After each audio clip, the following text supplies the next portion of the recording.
Welcome back to Chronicles on the Focus, the podcast that delves into the fascinating lives of history's most intriguing figures. I'm your host, Bob, and with me as always, is the effervescent Alice. Hello, music lovers. Today, Bob, we're going to be exploring the life and times of a true giant in the world of classical music, the one and only Joseph Haydn. Prepare to be serenaded by tales of hardship, surprising pranks, and musical genius. That's right, Alice. Haydn, often called the father of the symphony and father of the string quartet, wasn't born into a life of luxury. He came from humble beginnings, the son of a wheelwright in rural Austria. Can you imagine? The composer of such majestic symphonies started out fixing wheels. Exactly. He started singing in church choirs as a boy, you know. It wasn't all heavenly hymns though, Bob. His early years were filled with hunger and even humiliation, living in cramped and unsanitary conditions. He was quite literally singing for his supper. And then, bam, he gets booted out of the choir for snipping off a fellow chorister's pigtail. Talk about a rebellious streak. I bet that wasn't in his resume. After that, he became a freelance musician, apparently serenading people on the streets of Vienna. Imagine that, the great Haydn, busking. Oh, the stories. He even worked as a valet accompanist for the Italian composer Nicola Porpora, which is a job title that just sounds ridiculously fancy. It's like personal assistant plus musician, and it apparently helped him immensely. He learned a lot about composition from Porpora, apparently, a real rags to riches story. Eventually, he gained aristocratic patronage, which was crucial for a composer back then. He worked for the Esterházy family for decades, composing prolifically. They had their own orchestra, but it was quite isolated. Haydn himself said he was forced to become original because of the isolation. Ironically, that isolation led to some of his most groundbreaking works. He even became the most celebrated composer in Europe. And let's not forget his personal life. His marriage to Maria Anna Theresia Keller was,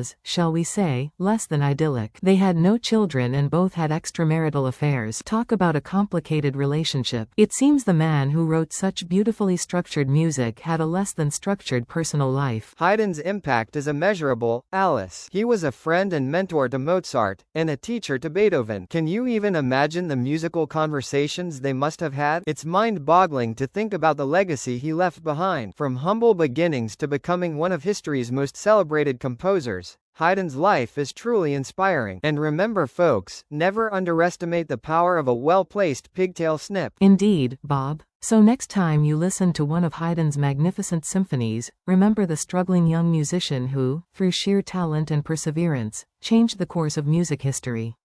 Tune in next time for another fascinating chronicle.